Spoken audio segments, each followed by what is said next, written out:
예. 또 그의 모든 서신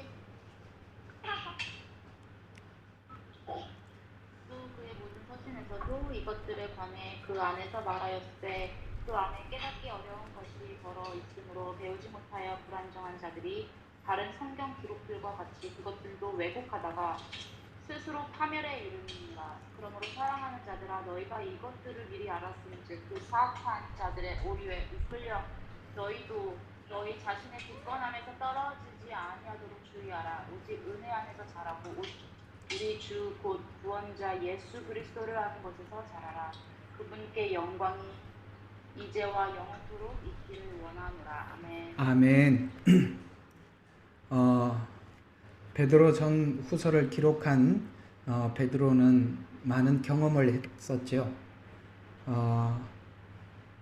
고기를 잡으러 갔다가 예수님인 줄 알고 예수님을 따라다녔고, 우리가 잘 아는 대로 베드로는 예수님께서 십자가에 죽기 전에 3번 부인했던 경험도 있고, 또 부활한 이후에 예수님께서 찾아오셔서 베드로를 만나 주셨던 그런 경험을 한 적이 있습니다. 무엇보다 베드로는 예수님을 알고 난 이후에 다시 오리라 약속하신 그 주님을 간절히 기다렸던, 우리 현대판으로 설명을 한다면 재림신앙으로 예수님을 기다렸던 사람입니다. 베드로가 복음을 전파하고 난 이후에 베드로 전 후서라는 이 성경을 남기면서 가장 마지막에 쓴 이 말씀에 우리가 귀를 기울일 필요가 있는데요. 오늘 방금 읽었던 이 말씀이죠. 자, 우리 15절부터 하나 보면서 오늘 제가 여러분들에게 꼭 한 가지 전달하고자 하는 내용을 전하고자 합니다. 여기 15절부터 보면 또 우리 주의 오래 참으심이 구원인 줄로 생각하라. 이 말은 주님께서 이렇게 재림이 우리 생각보다 좀 늦어지는 이유가 참으심이다. 왜냐하면 아직도 주님 앞에 돌아와야 될 자들을 기다리고 있다라는 뜻에서 이해를 하시면 되겠고요. 우리의 사랑하는 형제 바울도 그가 받은 지혜대로 너희에게 그렇게 썼다라는 말은 앞으로 이야기할 이 재림에 관한 이야기잖아요. 16절에 보니까. 그러니까 마지막 때 사람들이 이 성경을 정말 억지로 또 풀다가 멸망해 가는 것을 경계하는 것처럼 오늘 여기 바울도 이 마지막 재림에 대한 메시지를 많이 남겨두었는데, 여기서 이 바울도 그가 받은 지혜대로 너희에게 그렇게 썼다라는 말은 바울이 이런 말씀이 있어요. 마태복음 24장은 예수님의 종말론이라면 제자들이 쓴 종말에 관한 사도 요한이 쓴 요한계시록은 사도의 종말론이고, 바울도 베드로도 야고보서도 성경을 기록한 모든 그 사도들은 이 종말론에 관한 내용을 나름 기록을 했었습니다. 이와 마찬가지로 바울도 하나님께서 바울에게 주신 지혜대로 이 종말론에 관해서 썼었는데 16절과 17절에 우리에게 중요한 권면을 하고 있어요. 그의 모든 편지에도 이런 것에 관해 이런 것이라는 것은 종말론에 관한 이야기입니다. 그 가운데서 깨닫기 어려운 것이 더러 있답니다. 여러분, 이걸 우리가 인정을 해야 돼요. 우리가 다 깨달을 수 없는 거죠. 깨달을 수 없는 것들이 있고 더러 무식한 자들과 견고한 자들이라고 이렇게 표현하고 있는 이 무식한 자들이라는 말은 성경이 말하고 있는 뚜렷한 방향과 목적에 대한 이해가 부족한 사람들을 이야기하는 것입니다. 그런 사람들이 다른 성경들과 억지로 풀다가 스스로 멸망해 가느니라. 사실 요즘 이게 종말이 되어 가고 있고 마지막 때에 대한 여러 가지 사인이 사람들에게 보여지다 보니까 평상시에는 종말론에 대해서는 이렇게 보지도 않고 별로 지식도 없던 사람들이 느닷없이 나와서 자기 주장을 하기 시작하는 내용들이 요즘 꽤 많이 올라오는 것을 제가 보게 됩니다. 그 사람들은 평상시에는 이런 내용들에 대한 이해나 견해나 이런 것들이 별로 없었다가 갑자기 그런 일들이 생기니까 성경을 여기저기 쳐다보면서 이렇게 종합적으로 전체 그림을 그리지 못하고 한 부분을 가지고 강조하고 그렇게 하다 보니까 어쩔 수 없이 이렇게 억지로 풀 수밖에 없게 되는 상황이 오게 되겠죠. 그래서 스스로 멸망에 가느니라. 그러므로 사랑하는 자들아, 너희가 이런 것을 미리 알았으니 악한 자들의 미혹에 걸려서 자신의 견고한 입장에서 떨어지지 않도록 주의해라라고 분명한 우리의 가지고 있는 이 종말에 대한 믿음과 마지막 때 주님께서 이 마지막 종말에는 어떤 식으로 진행을 하셔서 우리에게 재림하실지에 대한 이 내용들을 너희들이 거기에 대해서 견고한 입장을 가지고 분명한 지식을 가지고 떨어지지 않도록 해라라고 우리에게 권면하고 있는 것입니다. 그래서 오늘은 좀 요한계시록 20장 들어가기 전에 여러분들과 함께 평상시에 꼭 나누고 싶었던 한 가지 중요한 주제를 여러분들과 함께 나눠보려고 합니다. 예언서를 이해하는 두 가지 중요한 관점들이 있다는 것을 좀 여러분들과 함께 나누고 싶어요. 그러니까 예언서를 이해하는데 두 가지 중요한 관점들이 있어요. 이 관점을 갖지 못하면 예언서 해석이 그 당시의 예언으로 끝나게 될 수도 있어요. 그 당시 예언으로 끝난다는 말의 뜻은 무슨 뜻이냐면 과거형으로 끝난다는 것입니다. 여러분, 물론 예언이 기록되었을 때 그 당시 상황을 말씀하였고 그 당시 상황의 이후에 예를 들어서 이스라엘 백성들이 포로로 잡혀가기 전에 하나님께서 이 바벨론의 포로 생활을 하나님께서 계획하고 계신다라고 예언을 했죠. 그래서 예언을 해서 바벨론의 포로로 잡혀갔고 70년 후에 다시 바벨론에서 돌아올 것이라라고 예언자들이 예레미야가 그렇게 예언을 한 대로 실제 잡혀갔고 70년 후에 돌아왔습니다. 그러면 그 당시에 그 사건이 일어났던 거죠. 그러나 그 사건은 그 당시에 일어난 사건이지만 그 사건이 훗날 어떤 사건이 일어날 것에 대한 예표로 하나님께서 그 말씀을 하셨다는 것이에요. 그러니까 이 예언을 이제 좀 이따 설명을 하겠습니다만 그 당시에 일어났던 한 사건으로 보게 되면 미래에 동일하게 일어날 사건으로 연결을 시키지 못하게 되면 그 예언은 과거형으로 끝난다는 것입니다. 여러분, 성경에 이런 말씀이 있다는 거 혹시 암송해 본 적이 있으신가요? 예수 그리스도는 어제나 오늘이나 영원토록 동일하시니라. 아시겠습니까? 이게 무슨 뜻입니까? 예수님에게는, 우리에게는 시간이라는 것이 있죠. 과거라는 시간이 있고 현재라는 시간이 있고 미래라는 시간이 있지만 하나님 안에서는 과거나 현재나 미래나 같다라는 것입니다. 예를 들어서 이스라엘 백성들에 있었던 출애굽은 지금도 일어나고 있고 이스라엘에게 있었던 바벨론 포로 생활은 우리가 영적으로 보면은 우리에게도 지금 여전히 일어나는 일이고 이스라엘이 바벨론에서 포로로 생활을 하고 돌아오고 난 이후에 회복했던 일들도 지금 우리의 신자들 생활 속에 동일하게 계속 반복적으로 일어나고 있는 일이라는 것에 대해서 동의하십니까? 아멘이시죠? 예. 이런 부분들에 대한 이해가 우리가 서명하지 못하면 모든 예언은 과거형으로 끝나버리는데, 과거형으로 끝나는 것이 아니라 그 과거에 있었던 일은 현재 일어나고 앞으로 미래에도 일어난, 쉽게 말해서 하나님 안에서는 그 시간이라는 개념이 우리는 과거, 현재, 미래로 나누어져 있지만 주님은 그 일들이 여전히 동일하게 지금도 일어나고 있다는 것이에요. 이것이 바로 예언을 보는 시각입니다. 성경을 이성적으로 이해하기 시작하면 과거에 일어났던 일들이 어떻게 지금 일어나고 미래에도 일어날 수 있느냐라고 생각을 하지만 그렇지 않다는 것이죠. 그렇지 않다라고 봐야만이 앞으로 7년이라는 이 환난기도 이 과거에 일어났던 사건을 중심으로 해서 그 환난기를 이해하게 된다는 것입니다. 그래서 성경이 같은 사건을 여러 번 반복하는 이유가 있어요.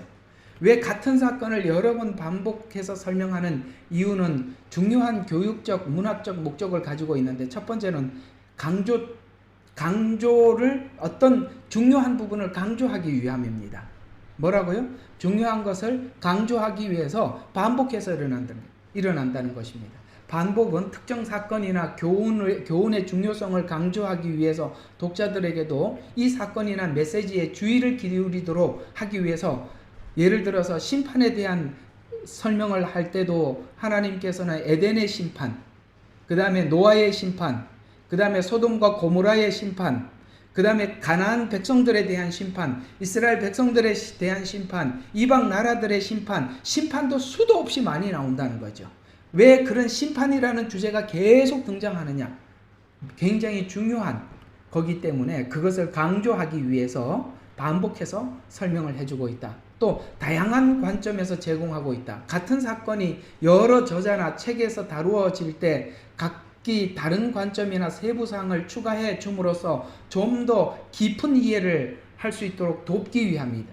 그러니까 어떤 한 내용들을 깊게 이해하기 위해서는 다른 관점에서 많은 다양한 방식으로 설명을 해주더라. 왜 이런 식으로 하나님 다양한 관점에서 설명을 하느냐면 어떤 똑같은 그러니까 여러분도 학교 다니면서 수학 공부를 해보셨죠? 수학 공부를 해보면 어떤 사람은 그 얘기보다 제가 옛날에 경험했던 한 가지를 설명하는 게 참 빠르겠습니다. 제가 신학교를 다닐 때요, 자동차 학원에서 그 면허를 따러 온 사람들에게 그 학원에서 가르치는 강사로 일을 했었어요. 아르바이트를. 근데 그때 운전을 가르치는데요, 다들 운전대 대부분 처음 이렇게 앉아보는 사람들이 대부분이었거든요. 그게 제가 30대였었으니까 한 30년 전, 거의 30년 전 이야기예요. 그때 사람들이 운전에 대한 이해가 잘 없었어요. 지금은 많이 가지고 있는데. 근데요, 설명을 해주잖아요. 핸들을 오른쪽으로 꺾으면 왼쪽 꺾으면 왼쪽으로 갑니다. 이거는 기본인데 문제는 후진이에요. 그러니까 후진을 할 때 사람들이 이렇게 몰라요. 근데 사람들마다 설명을 해줘 보니까 설명을 해주는 사람마다 듣는 그 이해하는 방법이 스타일이 다 다르더라고요. 누구는요, 요렇게 설명을 해줘야 되고, 어떤 사람은 이렇게 설명을 해줘요. 그래서 한번 살짝 눈치를 보고, 요런 방법으로 설명도 해보고, 제가 이렇게 설명하는 몇 가지 방법이 있어요. 그 방법대로 설명을 해보니까, 누구는 이렇게 설명하니까 알아듣고, 누구는 저렇게 해야 설명을 하니까 알아듣더라고요. 이런 것처럼 왜 문학적 방법을 다양하게 쓰느냐면, 누구에게는 이렇게 설명을 해야 알아듣기도 하고, 누구는 저렇게 설명해야 알아듣는 사람들이 있기 때문에, 하나님은 다양한 방법을 가지고 우리에게 설명을 하고 있는 것입니다. 왜? 듣는 독자들이 너무나도 다양하기 때문에. 예를 들어서 이스라엘 백성들이 하나님의 말씀을 이해하는 데는 이스라엘 백성들이 성경을 보는 시각이 있단 말이에요. 관점이 있어요. 그러면 그 사람들은 그렇게 설명해 줌으로써 금방 이해가 되는데, 성경을 전혀 알지 못하는 이방인들에게는 이스라엘에게 설명하듯이 그렇게 설명하면 우리가 되게 어려우니까 하나님은 다양한 사람들을 고려해서 다양한 방식으로 우리에게 설명을 해주더라. 좀 이따가 왜 이 다양한 관점이라는 것은 또 설명이 될 겁니다. 또 하나는 교육적인 목적을 가지고 있다는 것이에요. 반복을 통해서 독자들은 그 메시지를 더 쉽게 기억하고 계속 반복해서 설명을 하는 것입니다. 반복 설명은 성경에서 중요한 교육 방법으로 우리에게 설명하고 있는 방식이에요. 또 하나는 문학적 스타일에 다양한 기법의 문학을 사용함으로써 다양한 독자들에게 전달, 아까 그거 다양한 관점 똑같은 의미예요. 또 하나는 신학적 목적. 신학적 목적이라는 말은 하나님께서 목적한 뚜렷한 목적지가 있고, 그 목적지에 가기 위해서 이 방식으로 간다는 방법과 목적이 이 두 가지가 있잖아요. 목적지, 그 다음에 이 목적지를 아무렇게 가도 되는 게 아니라 하나님이 가시는 방식이 있단 말이에요. 그걸 보고 신학적 목적이라 이렇게 표현을 제가 이렇게 만들어 본 거예요. 왜냐하면 이 신학적 목적과 방법이 서로 다르면 자꾸 이렇게 설명 자체가, 그러니까 예를 들어서 이 신학적 이해를 뚜렷하게 하지 못하면, 하나님의 일하는 스타일을 뚜렷이 알지 못하면 종교다원주의도 수용하게 된단 말이에요. 목적지에 가면 된다라고 이렇게 설명할 수 있단 말이에요. 그러나 하나님의 목적지를 설정해 두었을 뿐만 아니라 그 목적지에 가는 방법도 하나님이 하신 방법대로만 간다는 거예요. 예를 들어서 예수 그리스도 이외에는 아무도 구원을 받을 수 없다라는 것이 하나님께서 설정하는 목적 방법인데, 이 방법이 다양한 방법으로 바뀌어지지 않는다는 것이죠. 그래서 이런 신학적 목적, 그래서 통일, 그러니까 신학적 통일성이나 연속성을 강조하기 위함이고, 그 다음에 역사적 맥락에서 이해하기 위함이다. 무슨 뜻이냐? 여러분, 만약에 역사적 맥락에서 설명해 주지 않았더라면 하나님께서 이 성경과 복음을, 우리는 이 성경이 하나의 신화가 되는 것입니다. 언제 한번 이런 분이 계셨어요. 이제 이 예레미야 눈물방이 막 초창기에 생기고 난 이후에 어떤 한 분이 카톡에 이제 이렇게 저하고 연결이 돼서 이게 자꾸 이렇게 뭔가 메시지가 오는데요. 양심에 꺼리지 않으세요? 뭐 이런 식으로 자꾸, 그러니까 저보고 양심에 꺼리 끼지 않냐 이렇게 해서 이게 무슨 말인가 하고, 뭐 처음에는 그냥 좋은 말로 대답을 했습니다. 그래서 막 계속 이렇게 막 메시지를 보내주시는데, 들어보니까 이 사람이 이제 목적하는 게 뭔지 알겠습니다. 이분이 얘기했던 주장이 그거였습니다. 목사님, 이거 성경이 역사적 사실이 아니고 신화라는 걸 알면서 그렇게 양심도 없이 거짓말하고 사기를 쳐서 되겠습니까? 양심이 꺼리끼지 않으세요? 이런 식으로 이제 이야기를 하는 거예요. 그분은 이 성경을 신화로 보고 있는 거예요. 그래서 이 신화라는 이 막연한 거짓된 내용을 가지고 진실인 것처럼 내가 지금 사람들을 속이고 사기를 치고 있다, 이런 식으로 설명을 하셔서 제가 더 이상 보내지 마세요 하고, 그래 딱 그냥 제가 이렇게 이렇게 단절을 해버리고 말았는데, 왜 성경은 역사적 사실을 가지고 우리에게 설명을 하느냐면 바로 그런 사람들 때문에 그런 겁니다. 이게 신화가 돼버리면, 성경이 신화가 돼버리면 우리는 절대 믿음과 신뢰를 줄 수가 없어요. 그렇잖아요. 신화는 절대 신뢰를 줄 수가 없는 거잖아요. 그런데 하나님께서는 역사적 사실, 그 역사적 사실을 어디서부터 기록을 했죠? 에덴에서부터 기록을 했잖아요. 에덴에서부터 기록을 해서 역사적인 약속을 통해서 쭉 인간의 그 약속을 받고도 인간이 지키지 못하고, 그러는 인간들에게 하나님께서 끊임없이 그 약속을 지키기 위해서 신실하게 약속을 지켜서, 예수님은 저 신화적인 인물로 우리에게 찾아온 분이 아니라 역사 속에 등장한, 이게 무슨 말이냐면은, 여러분과 제가 받아들인 예수님을 영접한 이 사실이 막연한 추상적인 내가 영접했다라는 이 지식적으로 이해하는 것이 아니라 실제 우리의 생활 속에 주님께서 내 속에 들어오심으로써, 맞지요? 여러분들 예수님을 영접했다는 것은 내 생애 속에 들어오신 거잖아요.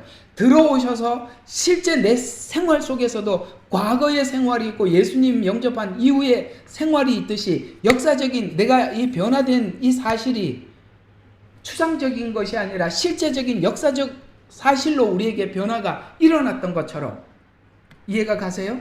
그렇게 성경은 역사적 사실로 기록했고, 실제 우리는 이런 역사적 사실된 일들이 우리 생애 속에 일어나고 있다는 것이에요. 그런 차원에서 성경은 그런 차원에서 기록했다는 것이고, 우리가 조금 더 특별히 이 예언서를 이해하는 데는 정말 중요하게 이 두 가지 관점을 갖지 못하면 이 예언이 과거형으로 끝나거나, 아니면 상징적 기법으로, 상징이라는 말로 그 예언이 그냥 사라져버리거나 수많은 별의별 일들이 일어날 수 있다는 것이에요. 그래서 오늘 이 두 가지 중요한 사실을 여러분들과 함께 나누어 보려고 하는 것입니다. 첫 번째로는 성경은 점진적으로 계시되었다는 거예요. 기억해 두세요. 점진적으로 계시되었다. 제가 자주 강조는 했지만 오늘 한번 그 부분을 깊게 한번 다뤄보도록 하겠습니다. 이 점진적으로 계시되었다라는 말의 뜻은, 사건이, 하나님께서 우리에게 전하고자 하는 그 사건과 내용이 확대되어서 설명했다. 처음에는 조금, 그 다음에 점점 확대되어서 설명해 나갔다라는 것입니다. 예언은 한 번에 모든 것을 다 밝힐 수 없기 때문에 여러 가지 사건을 통해서 조금 더 이렇게 점진적으로 밝혀서 결국 전달하고자 하는 메시지를 확인시켜서 우리에게 확신을 갖게 하기 위함. 아시겠습니까? 한 사건 안에 모든 걸 다 집어넣은 것이 아니라, 한 사건에서 한 가지를 열고 다음 사건에서 또 중요한 것을 한 가지를 덧붙이고, 예를 들어서 우리가 학교 가서 숫자를 배우고, 그 다음에 더하기를 배우고 난 뒤에 빼기를 배우고, 그 다음에 빼기를 배우고 더하기 빼기를 해야만이 곱하기를 하게 되고, 곱하기를 하면 나누기를 하듯이, 여러분 나누기부터 하는 사람은 없지 않습니까? 그렇죠? 더하기, 빼기, 곱하기, 나누기 이렇게 해야만이 그 어려운 나누기도 할 수 있는 것처럼, 이것이 기본이 돼야 수학의 모든 문제를 풀기 위해서 접근할 수 있는 것처럼, 하나님께서 처음부터 모든 것을 다 계시한 것이 아니라 조금씩 확대해서 계시해 주셨다는 것입니다. 이게 점진적 계시라라고 우리가 그렇게 이해를 하고 있습니다. 그래서 각 사건마다 조금씩 덧붙여서 확장해 마지막 전달하고자 하는 내용을 분명히 하려고 그렇게 확대해서 계시한 것입니다. 이렇게 하는 이유는 마지막에 전달하고자 하는 메시지가 가장 중요하기 때문에, 결국에는 하나님께서 뭔가 중요한 메시지를 딱 전달하기 위해서 중간중간에 예표로 사용하고 있습니다. 예를 들어서 바벨론 포로 생활은 7년의 예표가 되듯이, 요즘 이 오전 시간에 여러분들과 함께 에스겔서를 설명을 하고 있는데, 에스겔서가 자꾸 어디 쪽으로 가죠? 요한계시록으로 가지 않습니까? 그렇잖아요? 그러니까 에스겔서 이야기가 요한계시록으로 계속 가는 것처럼, 이런 관점은 여러분들에게 지금 오전 예배 때 에스겔서를 설명하면서 계속 여러분들에게 말씀드리고 있는 중인 겁니다. 그래서 세계사가 전쟁사이듯이 이스라엘 역사는 대부분이 전쟁사입니다. 전쟁사를 통해서 하나님께서 우리에게 원래 역사는 전쟁이다 이런 얘기가 아니고, 이런 얘기를 하고 있는 것이죠. 전쟁사를 통해서 신흥제국, 출현의 목적이 심판받을 나라의 멸망을 위해서 어떤 신흥제국을 일으키고, 그 다음에 어떤 나라는 그 신흥제국이 생겨서 그 힘에 의해서 어떤 나라가 멸망을 하는데, 그것이 뒷배경을 보니까 하나님께서 그 멸망하는 나라는 왜 멸망을 해야 되는지, 그 멸망의 이유를 다 뒤에다가 뭐라고 기록을 하고 있냐면은 죄의 목록들을 기록하고 있다는 거예요. 죄 때문에 멸망을 하더라. 그래서 우리는 성경이 대부분이 전쟁사인데 왜 이렇게 전쟁이 일어나느냐, 그 뒷배경을 보니까 하나님께서 죄에 대한 심판과 그 심판을 하기 위해서 어떤 나라들을 세워서 심판을 하고, 그래서 겉으로 보기에는 전쟁이지만 하나님께서 영적으로 뒷배경을 봤을 때는 뭐라고요? 죄와 심판을 설명을 해가고 있더라는 거예요. 그래서 우리는 전쟁사를 전쟁으로 보지 않고 왜 그들이 멸망했는가를 하나님께서 설명하고 있는 그 배경들, 이스라엘이 이러이러해서 하나님께서 심판할 수밖에 없다. 그 다음에 오늘 우리 배웠듯이 애굽의 멸망, 그 다음에 두로의 심판, 우리가 지금 계속 하고 있지 않습니까? 그래서 배경을 보니까 전쟁이 아니라 실제적으로는 하나님께서 뒷배경에 어떤 죄와 심판에 대한 이야기더라. 그래서 우리에게 계속 전쟁으로 하나님께서 설명하고 있는 목적이 뭡니까? 인간의 죄는 하나님께서 반드시 심판하시겠다. 예를 들어서 하나님을 모르는 이방, 불신자라 할지라도 그 심판에서 예외가 있을 수 없다. 그래서 우리가 마지막 때 하나님께서 이 불신자들에 대해서 심판하신다는 것에 대해서 우리는 모두 다 수용할 수 있게 되죠. 왜요? 하나님께서는 하나님을 모르는 이방인이라 할지라도 그 죄에 대한 심판을 열애시키지 않고 반드시 심판하시더라 라는 것을 우리에게 그 이방 민족의 심판을 통해서 말씀하시고, 또 하나님의 백성인 유다의 심판은 또 하나님이 이방 심판과 약간 다른 성격, 어떤 성격이었죠? 회복이 목적이었던. 그래서 이 전쟁사를 통해서 우리가 이해하는 것은 이 전쟁이라는 것이 역사적 사실이고, 그 역사적 사실 뒤에는 하나님의 중요한 메시지를 심판을 통해서 전달해 주고 있더라라는 것. 그래서 이 죄와 심판의 관계를 설명해 나가고 있는데, 느부갓네살 왕의 황금 우상의 비유가 전쟁사에 대한 예언이라고 볼 수가 있죠. 그래서 이 느부갓네살 한 제국들이 생기고, 바벨론, 그 다음에 페르시아, 그리스, 그 다음에 로마, 이런 나라들이 쭉 이어져 감으로 인해서 그 나라들이 왜 멸망해야 되는지를 하나님은 성경을 통해서 설명을 하고 있더라. 자, 됐죠? 전쟁사를 통해서 심판을 우리에게 계속 강조하더라. 그래서 이 나라의 멸망, 저 나라의 멸망의 이유를 설명을 하는 것처럼, 이렇게 하면 하나님 앞에 하나님 기뻐하지 않는 것이고 이것이 심판의 하나의 이유가 되는 거구나라고 우리가 생각을 하고 거기에서 뭘 얻습니까? 교훈을 얻고 우리는 하나님이 기뻐하는 삶을 살기 위해서 우리가 노력을 하게 되죠. 이런 의미에서 전쟁사는 그런 의미를 가지고 있더라. 또 하나는 예를 들어서 이게 이스라엘의 정원과 결혼이라는 이것도 하나의 예표죠. 우리가 계시록 하면서 여러분들에게 진하게 한번 설명해 드린 적이 있는데, 예를 들어서 초림은 정혼과 같은 의미에서 성경은 설명을 하고 있고, 재림은 결혼을 설명하는 것으로 우리에게 설명을 해 가고 있더라는 것이죠. 그래서 하나님을 아버지라고 이야기하고 예수님을 신랑이라고 이야기하고 성도를 신부라고 이렇게 설정해서 설명해 줌으로써 성도가 신부로서 어떤 자세를 가지고 재림주 곧 신랑을 기다려야 하는지를 우리에게 이해시켜 주고 있더라. 이런 말들은 예를 들어서 이 신부가 어린 양이 어디로 가든지 따라간다라는 말을 우리가 신부라는 입장에서 이게 바로 정절을 지키는 것이구나 라고 우리가 이해를 하게 만들듯이 하나님 그런 점진적 계시 이런 방식으로 우리에게 설명을 해주고 있더라. 또 이런 것도 있습니다. 7대 절기, 우리가 절기에 대해서 화요일날 성경 공부에서 배웠고 제사도 우리가 배웠지 않습니까? 예를 들어서 유월절, 무교절, 초실절, 오순절, 그 다음에 나팔절, 대속죄일, 그 다음에 초막절 이렇게 나누어서 설명함으로써 초림부터 재림까지 과정을 정확히 설명해 주었지요. 여러분 이렇게 배웠으니까 넘어가도록 하겠습니다. 우리 제사를 했던 이 제사도 동일한 그런 의미를 가지고 있습니다. 제사도 십자가의 예표가 되죠. 그래서 제사론에서 여러분들에게 많이 강조했습니다. 그래서 제사를 통해서 십자가의 의미를 깊고 넓게 정리해 주고 있더라는 것이죠. 이런 예표라는 것 아시겠죠? 이런 것처럼 이 예표로 설명을 했듯이 마지막 이 예언도 하나님이 이런 방식으로 설명했다는 것을 아셔야 돼요.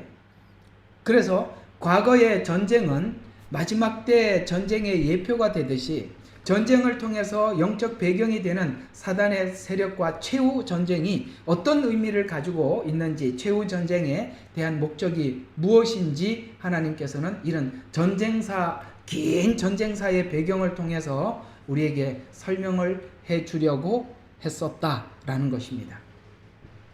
제가 요한계시록을 지금 여러분들과 이제 20장을 하고 있는데 이제 20장, 21장, 22장 3장만 하면 끝이 나는데요. 이거 끝나고 난 뒤에 이제 다시 앞쪽에 있는 7교회 이야기를 한번 해보려고 합니다. 이 7교회 이야기는 앞으로 요한계시록을 우리가 보고 있는 우리들에게 7교회 이야기는 굉장히 중요한 어떤 단서를 제공해 주고 있습니다. 그 교회에게 보내는 여러 가지 서신을 보면 하나님께서 이 문제는 빨리 고쳐야 한다. 그 다음에 칭찬과 책망이 있잖아요.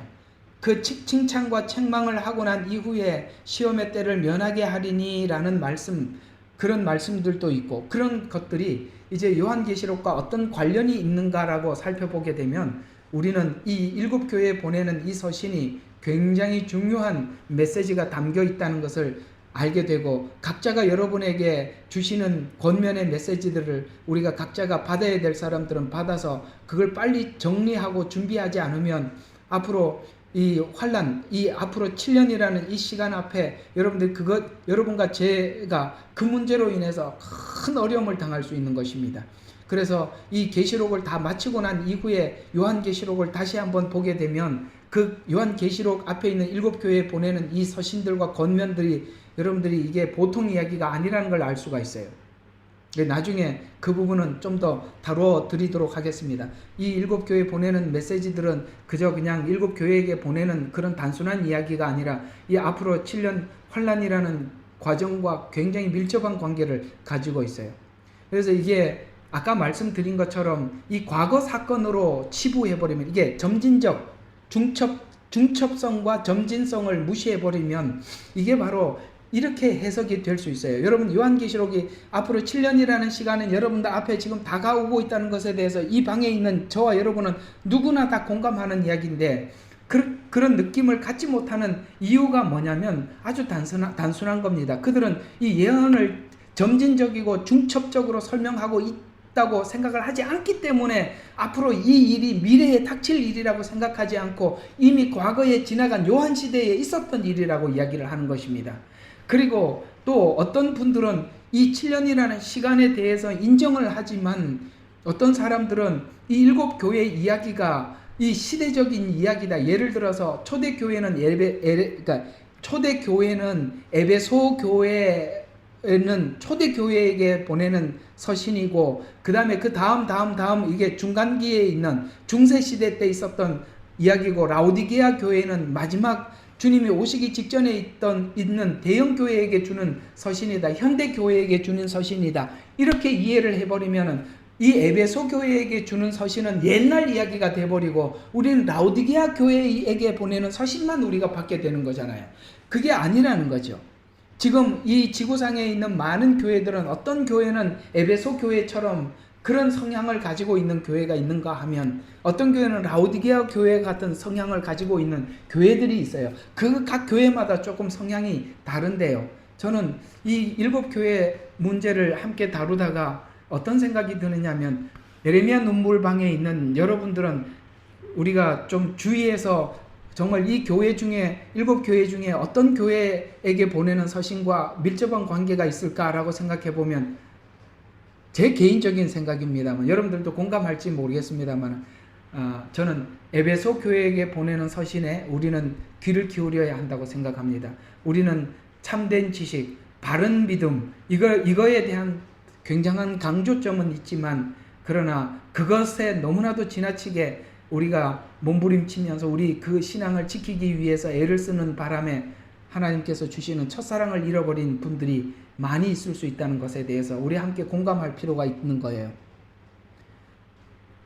자, 계속 좀 보도록 하겠습니다. 그래서 또 심판도 동일한 의미를 가지고 있습니다. 여러 심판을 통해서 노아 심판, 소돔 심판, 바벨론, 페르시아, 헬라, 로마 마지막 심판으로 점점 확대되어서 노아 심판에서 한 가지를, 그 다음에 소돔과 고모라 심판을 통해서 더 확대해서 설명해 주고 있고, 바벨론 심판에서, 페르시아 심판에서 점점 우리에게 심판의 그 방식과 심판의 이유와 목적을 우리에게 점점 알려주고 있다. 그래서 확대해서 설명을 해주고 있더라는 것이죠. 따라서 계시록은 앞에서 확대되어 있었던 그 예언의 모든 종착역이 요한계시록이라는 것이죠. 그래서 이 요한계시록은 앞에서 이미 많은 부분들을 설명했던 것을 우리가 끌어안고 요한계시록을 펼쳐서 그 요한계시록에서 전달하고자 하는 말씀을 우리가 받게 되는 것입니다. 또 하나는, 아까는 점진성이라고 말씀을 드렸다면 두 번째 예언의 중요한 것은 중첩되어 있다는 거예요. 이렇게 중첩되어 있다는 거예요. 자, 이 중첩성에 대한 중요한 단서를 주는 성경 구절이 하나 있어요. 전도서 1장 9절과 10절입니다. 우리 같이 한번 시작. 이미 있었던 것이 앞으로 있을 것이며 이미 된 것이 앞으로도 될 것이니 해 아래 새 것이 없도다. 어떤 것을 가리켜보라. 새 것이라고 말할 것이 있느냐? 그것은 우리 앞에 있었던 옛 시대에 이미 있었던 것이라. 아멘이십니까? 여기 보면 이미 있었던 것이 앞으로 있답니다. 그러니까 요한계시록에 일어날 이 시간, 이런 상황들은 갑자기 일어나는 것이 아니라 옛날에 있었던 것이래요. 여러분, 지구가 리셋된 적이 한번 있었죠. 완전히 리셋된 적이 있었습니다. 그게 노아 홍수 이야기입니다.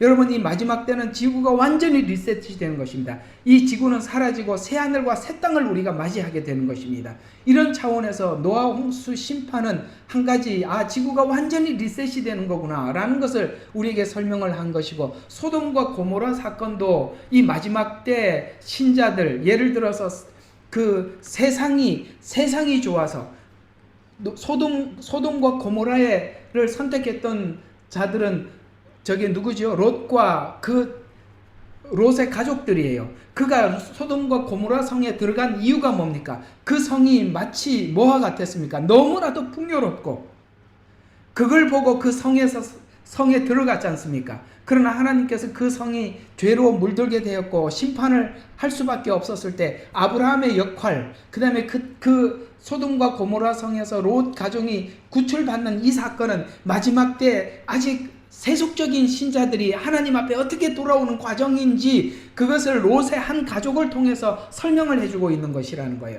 그것이 과거에 이 소돔과 고모라 사건의 한 사건으로 남아있는 것이 아니라 마지막 때 세속적인 신자들이 어떻게 하나님 앞에 돌아오게 된 것인지를 그걸 설명을 해주기 위해서 한 번 더 확장시켜서 설명하고 있는 것이에요.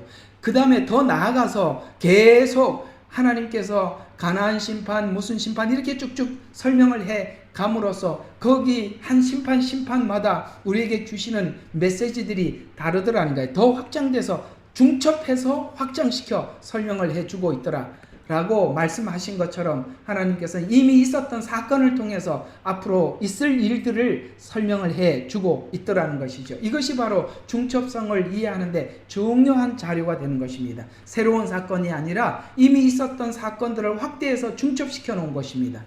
만일 중첩성을 인정하지 않고 이례적인 사건으로 예언을 이해하기 시작하면 일어났던 모든 사건들은 대부분 이례적인 사건으로 끝나서 과거형이 되어버려서 앞으로 이 7년이라는 사건에 대해서도 받아들이지 않게 된다라는 것입니다.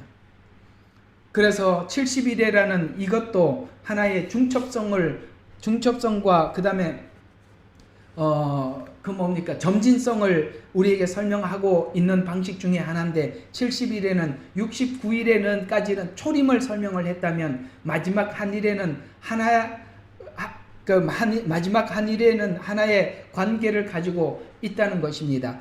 70일의 특징이 뭐냐면은 이스라엘에게 약속한 구원이죠. 이스라엘에게 약속한 구원이 70일에 그런데 예수님께서 오셨을 때 아무도 자기 백성인 이스라엘이 예수님을 받아들이지 않게 되자 이 복음이 이방인에게 흘러가서 이방인이 충만한 숫자가 차기까지 이스라엘은 눈이 가려져 있고 그리고 이 마지막 7년이라는 시간 아래 이스라엘의 눈이 활짝 열려서 예수님을 구주로 받아들이게 되는데 7년 안에 그 일들이 많이 일어나지만 가장 많이 이스라엘 백성들 중에 하나님께 돌아오는 그 시간은 마지막 아마겟돈 전쟁. 우리 저번에 19장 설명하면서 많이 강조했던 그때 이스라엘의 눈이 확 열려버린다는 것이죠. 이런 것처럼 이 70일에는 모두가 이스라엘이라는 한 나라를 목적으로 설명을 하고 있지만 이스라엘만 돌아오는 것이 아니라 이스라엘이 돌아오는 그 기간 안에 아직 세속적인 성도들이라고 하면 롯을 생각해 보면 되는 것입니다. 그들도 아브라함의 역할을 통해서 돌아오게 되듯이 말이죠. 그런 일들이 일어난다라고 이렇게 성경은 그런 방식으로 설명을 했더라는 것이죠. 그래서 70일에는 오직 언약 백성인 이스라엘과의 약속입니다. 70일의 고난의 때가 재림의 때 다시 있을 것이고 바벨론 포로 생활을 통해서 완전한 회복을 가져왔던 것처럼 재림 7년을 통해서 완전한 회복을 약속한 사건입니다. 성경은 사건이 동일한 성격을 가지고 있는 것이 많이 있습니다. 그래서 미리 일어난 사건이 훗날 일어날 사건과 동일한 성격임을 알려주고 있습니다. 예언적 그 다음에 훗날에 일어날 사건에 대해서 이해하기 위함입니다. 자, 중첩성과 그 다음에 점진성 이제 아시겠습니까? 이걸 인정하지 못하면 이 성경 해석에 대해서 이걸 인정을 하느냐 인정하지 않느냐에 따라서 이 7년이라는 사건을 놓고 해석하는 방식은 정말 180도 다른 길로 가는 것입니다. 저는 제가 여러분들에게 설명하는 이 방식은 이 두 가지를 충분히 조합해서 이 요한계시록을 설명해 가고 있는 것입니다. 이 두 가지 꼭 기억하시기를 바랍니다. 정말 잊지 말고 기억하셔야 돼요. 또 하나 우리가 여러분들에게 더 설명해 드리고 싶은 것은 중첩성에 대한 성격이 유사한 내용 예를 들어서 요한계시록에 등장한 전쟁인데 그 중에서 이런 것들이죠. 예를 들어서 유브라데 전쟁, 아마겟돈 전쟁, 곡과 마곡의 전쟁은 7년 중간에 유브라데 전쟁이 있고 7년 끝 무렵에 아마겟돈 전쟁이 있고 천년 왕국이 끝난 이후에 곡과 마곡의 전쟁이 있어요. 그런데 이 세 개의 전쟁은 너무나도 비슷한 성격을 가지고 있기 때문에 목적도 같고 그 다음에 성격도 비슷하기 때문에 중첩해서 설명을 하고 있어서 그래서 이거는 유브라데 전쟁은 이렇게 일어날 것이라고 구체적으로 설명을 그렇게 아주 구체적으로 설명하는 부분들은 조금밖에 없고 대부분의 내용이 성격이 비슷해서 같이 한꺼번에 묶어서 설명한 내용들도 많이 있다라는 거예요. 천년 왕국과 새하늘과 새 땅에 대한 예언도 중첩되어 설명하고 있는 부분들이 많이 있습니다. 그래서 어떤 부분은 이렇게 보니까 이게 새하늘과 새 땅 같기도 하고 어떤 내용들은 천년 왕국 같기도 하고 이렇게 애매하게 설명하고 있는 부분들도 많이 있더라는 것이죠. 하나님, 예수님이 통치한다는 것, 하나님이 통치한다는 것에서는 동일한 성격을 가지고 있으니까 그때는 그냥 묶어서 설명을 하기도 하고, 천년이라는 숫자 안에서는 하나님께서 또 천년 왕국에 대해서 따로 설명을 하다가 어떤 부분에는 새하늘과 새 땅으로 영원으로 설명을 하기도 하고, 왜? 천년 왕국이 끝나는 상태에서는 거기서 구원받은 사람들은 천년 왕국 안에서 살다가 바로 영원으로 새하늘과 새 땅으로 중첩돼서 같이 들어가다 보니까 그렇게 중첩해서 설명. 제가 지금 오늘 이 설명 알아듣는 거 맞죠? 한참 설명하다 보니까 이게 의구심이 드네. 이해가 안 돼도 좋은데요. 이해가 안 돼도 좋아요. 그러나 오늘 설명하고자 하는 그 의도는 알고 계셔야 돼요. 이걸 모르면 예언서는 아예 안 열리는 거니까요. 자, 한 가지 더 참고해야 될 부분이 있습니다. 참 이 부분에 대해서 여러분들에게 꼭 정말 알려드리고 싶은 부분이 이겁니다. 우리는 성경을 문맥을 따라 읽어야 본래의 의미를 퇴색하지 않아요. 어떻게 읽어야 된다고요? 문맥을 따라 읽어야 한다. 여러분, 우리 예를 들어서 한번 마태복음을 요한복음으로 한번 봅시다. 요한복음이요, 1장에 있는 내용, 이렇게 이제 태초에 하나님 말씀이 계셨다 하고, 이렇게 이제 빛된 예수님이 오셨다. 그 다음에 14절부터 빛된 예수님은 육신으로 오셨다. 이렇게 설명을 쭉 해 가고 있어요. 그리고 이제 1장에서 이제 후반부에 가서 예수님이 공개적으로 사역을 하기 시작하게 되고, 그 다음에 이제 2장에 들어가서는 여러분 이제 굵은 주제로 좀 계속 봐요. 가나의 혼인잔치 이야기가 나오고 있죠. 그래서 혼인잔치가 있었는데 포도주가 부족함으로써 포도주가 없어요. 그래서 이제 하인들에게 그 항아리에다가 물을 채워라. 그랬더니 이제 물이 포도주가 되었다. 이렇게 이제 이야기를 쭉 설명을 해 가고 있는 이 말들이 마치 이 내용이 주제가 계속 달라지는 것 같아 보이잖아요. 주제가. 1장의 주제가 다르고 2장은 그냥 혼인집에 포도주가 떨어진 사건으로 이렇게 끊어진 것 같잖아요. 아니요.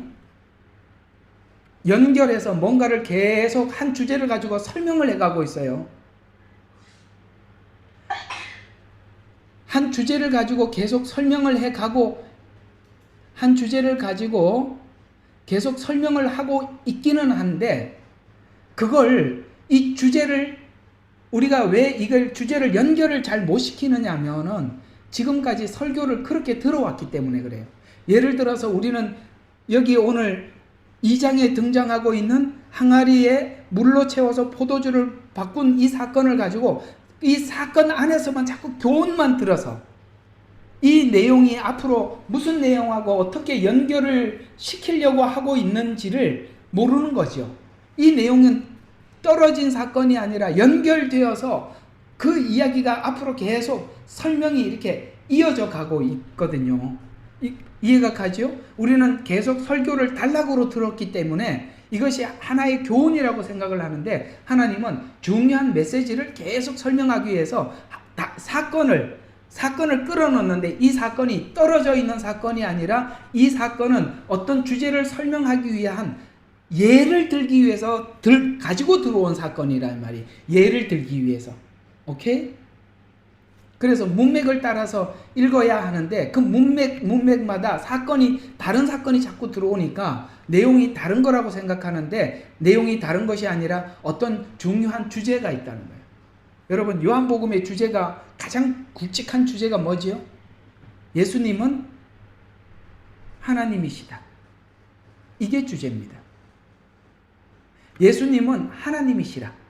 예수님의 신성을 증거하기 위해서 요한은 많은 사건을 예를 들고 있지만 주제 자체는 예수님의 신성을 증거하기 위함입니다. 마태복음의 주제는 뭐죠? 왕이신 예수님. 그렇죠?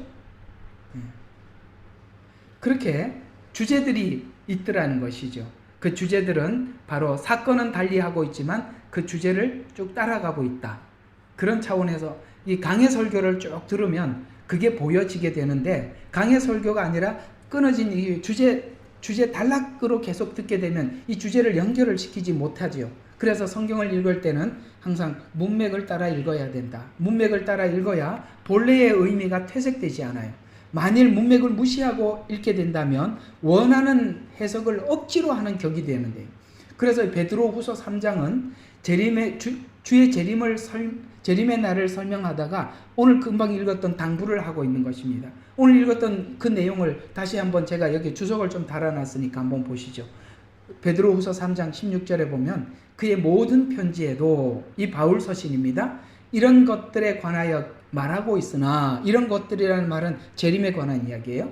그 가운데는 깨닫기 어려운 것이 덜어 있어 예언의 특성상 아직 성취되기 전 혹은 정확한 짝을 찾지 못하는 경우가 있다 이 말이에요.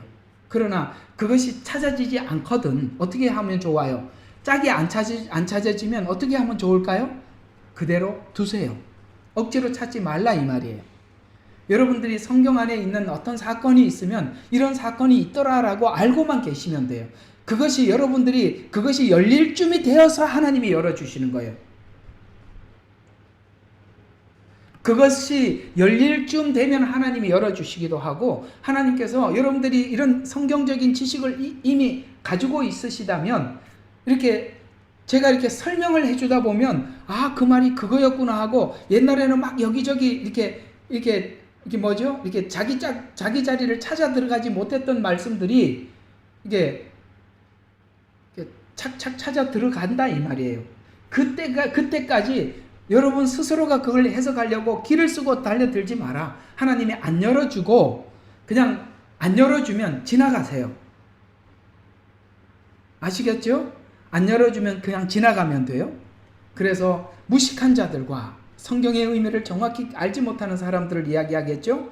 경고하지 못한 자들, 성경의 목적과 방향, 하나님의 목적이나 방향을 정확히 알지 못하는 사람들이 다른 성경이라는 말은 성경 짝을 찾는데 잘못 연결시킨다는 말이에요. 하나님이 일하는 방법, 그 다음에 하나님이 도착하려고 하는 목적지를 모르게 되면 어떻게 돼요?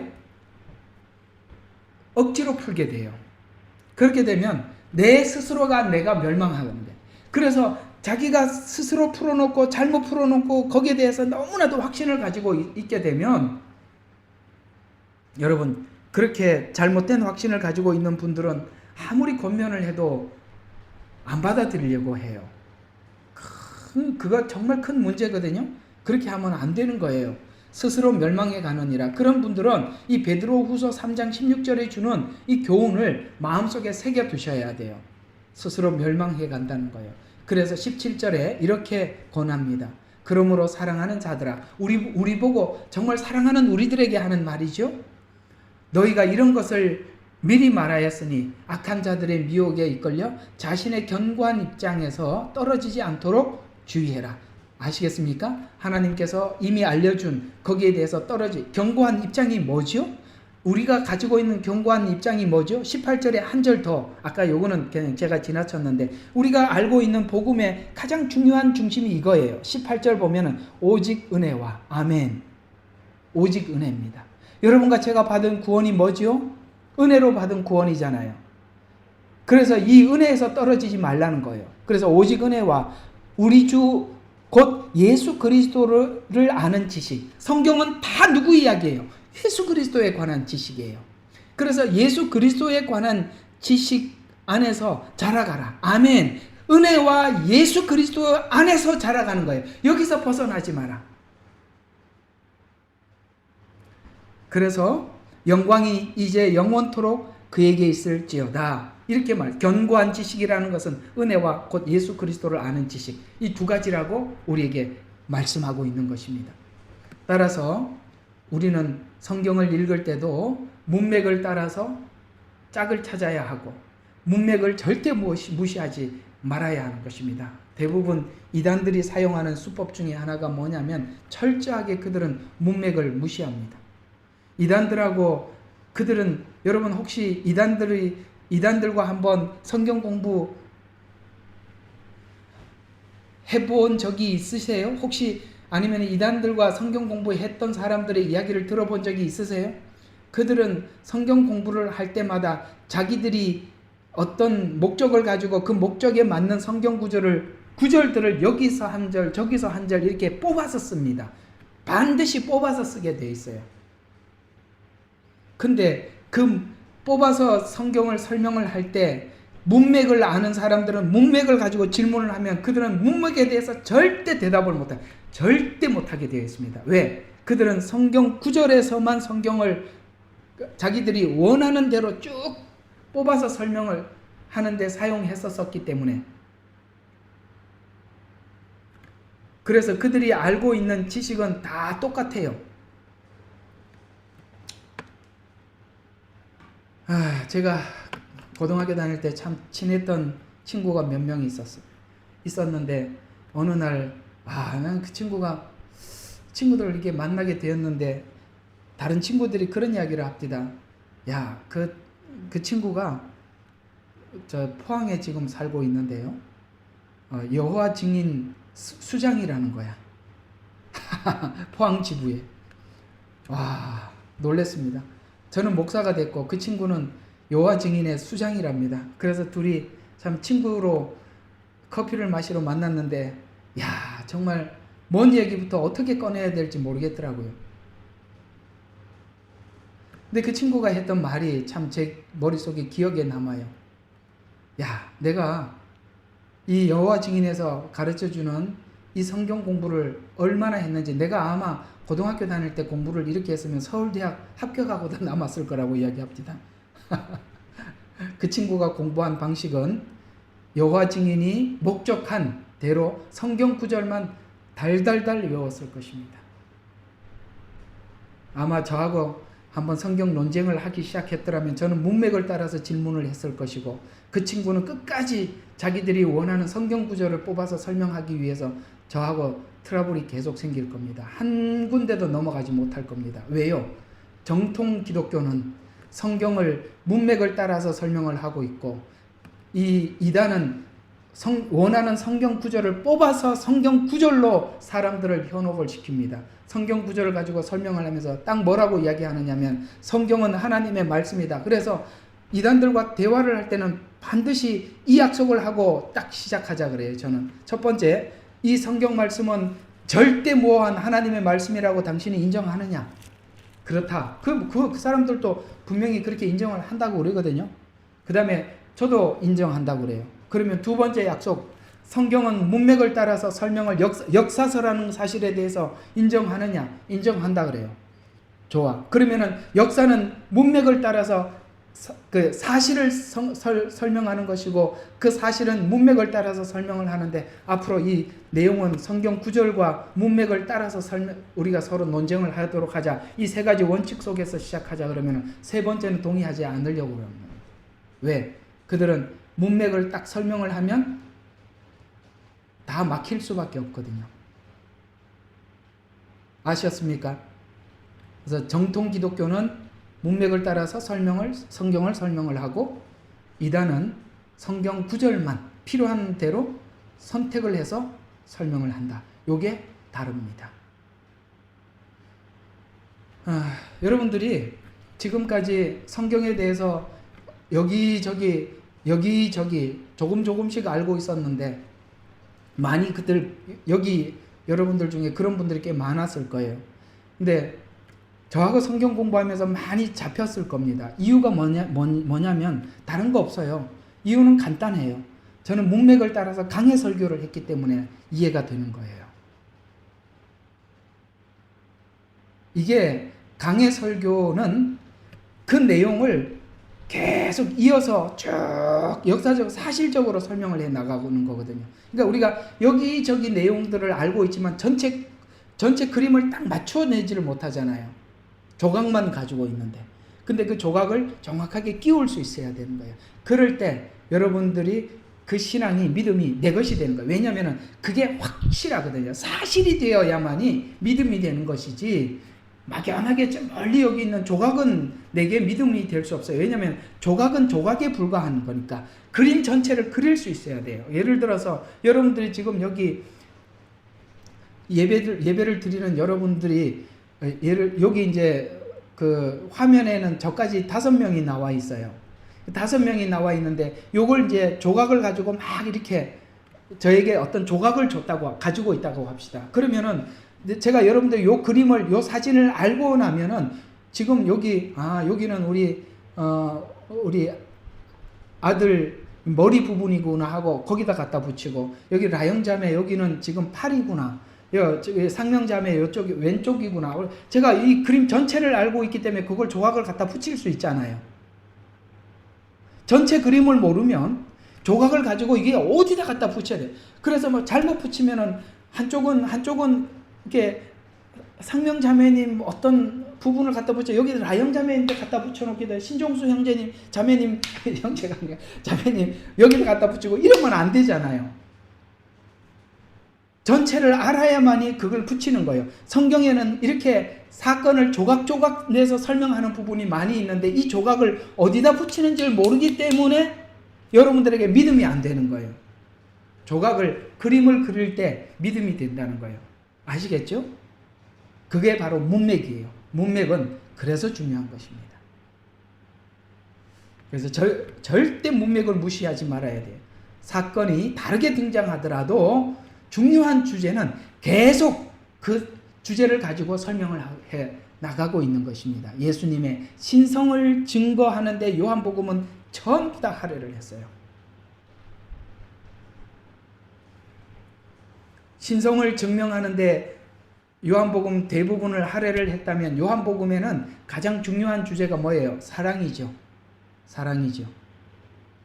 그래서 하나님이 세상을 이처럼 사랑하사, 그 중요한 주제가 요한복음 3장에 등장하는 것입니다. 이처럼 사랑하사 독생자를 주셔. 그래서 이처럼 사랑하셔서 독생자를 주셨던 이처럼 사랑했던 것이 어떻게 사랑하셨는가를 예수님께서 십자가 지기 전의 사건들을 자세히 기록해서 이처럼 사랑했다는 이처럼을 설명해 주고 싶은 거예요. 그래서 여러분, 요한복음이요, 예수님께서 십자가 지기 전에 있었던 내용들을 구체적으로 설명을 하고 있는 겁니다. 구체적으로 이처럼을 설명하기 위해서.